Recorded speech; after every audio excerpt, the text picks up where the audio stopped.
Okay, welcome home. I'm your anime manga mom. Today we're going to continue our discussion of JoJo's Bizarre Adventure. I have watched a few more episodes, even though I'm watching it in subtitles, which means I can only watch a few episodes at a time. I was mistaken in my assumption that it was Mayan artwork, architecture in the outro. It was actually Aztec. Just like this fancy Aztec, I think it was a calendar.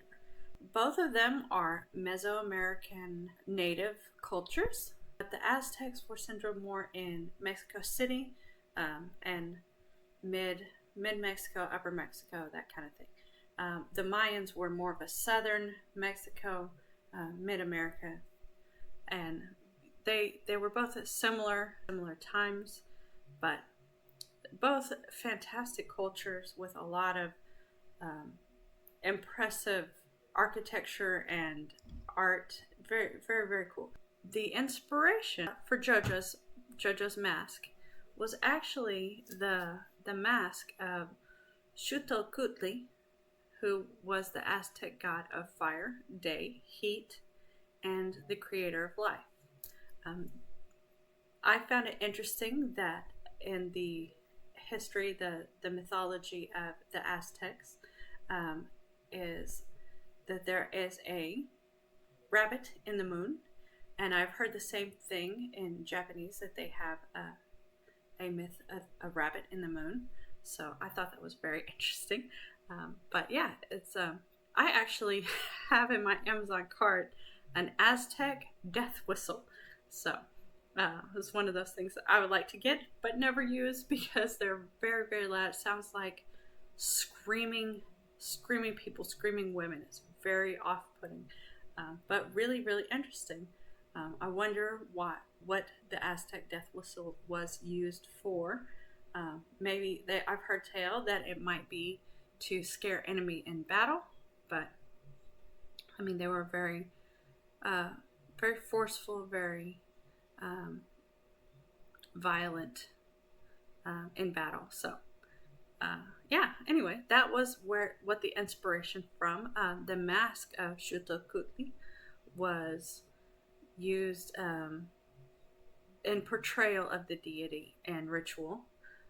It was made of wood, cedar, I think, and overlaid in turquoise, which was a symbol of the gods in the Aztec culture. So if you see a lot of turquoise, that's where that's from.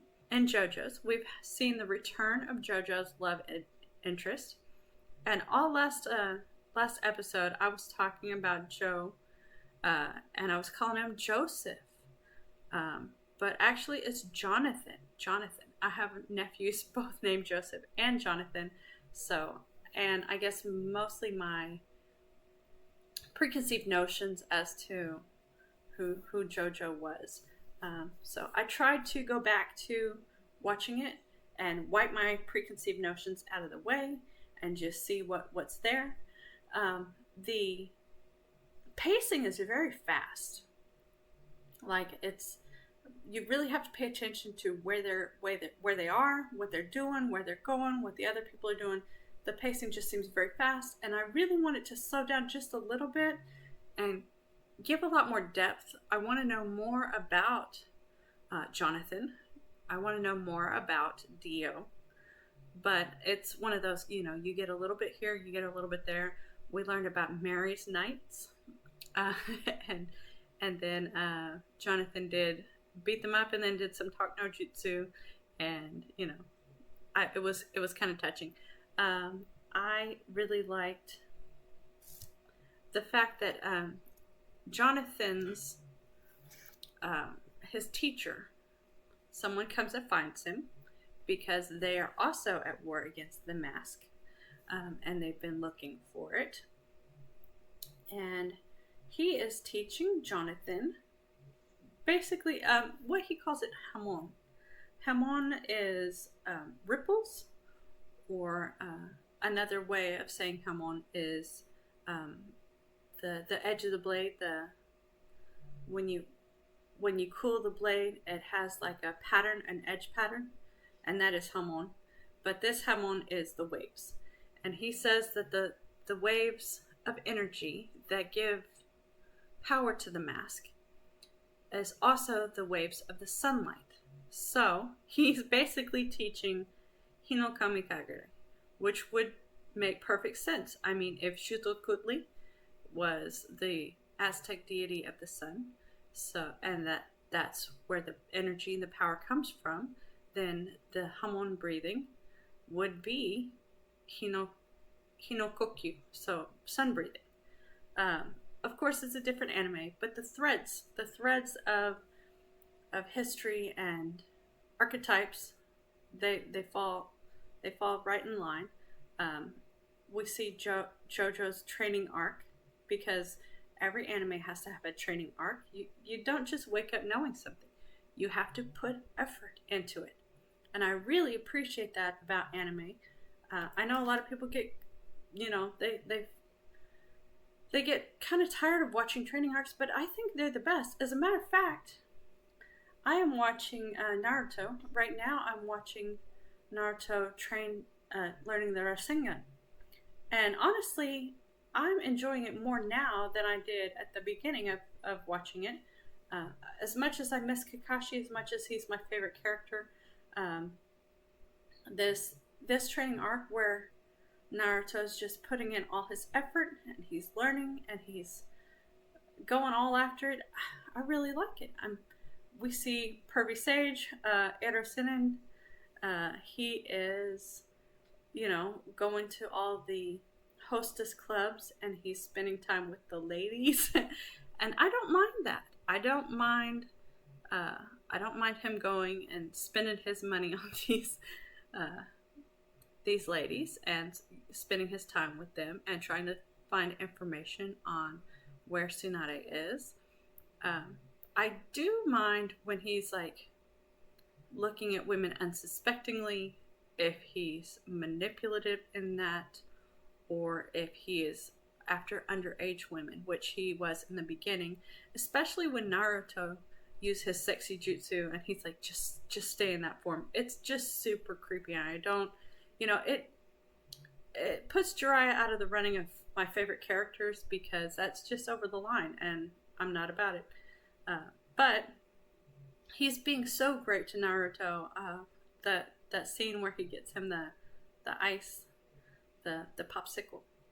One of my favorite scenes ever, and just so touching, because you saw Naruto notice the family, and it doesn't explicitly say that, but Naruto grew up without a family, so Jiraiya is stepping up and being that for him, and I really, really, it's so touching. I love it. And we've met Tsunade, so yay!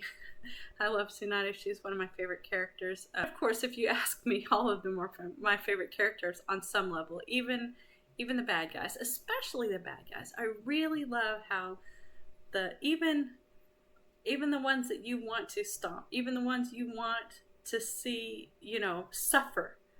Once you see their backstory and what drove them to these extremes, you're like, yeah, I can't be on board with it, but I understand why you went that path. And if only somebody could have intervened sooner, then it wouldn't have had to turn out this way. And I think that much of the time it's the same in real life. And a lot of times people get so gung-ho and so pro their cause that you don't think about the other people. You don't think about the past. It's just, I want to do something. I want to do something right now. I want it to make a difference right now. But you're not thinking it through. And the ripple effects of what you're doing are going to cause more problems than they're going to heal. Anyway, I'm off on a tangent. That's just, but yeah. So Jonathan's new teacher, who is also after the mask, is teaching him the Hinokokyu.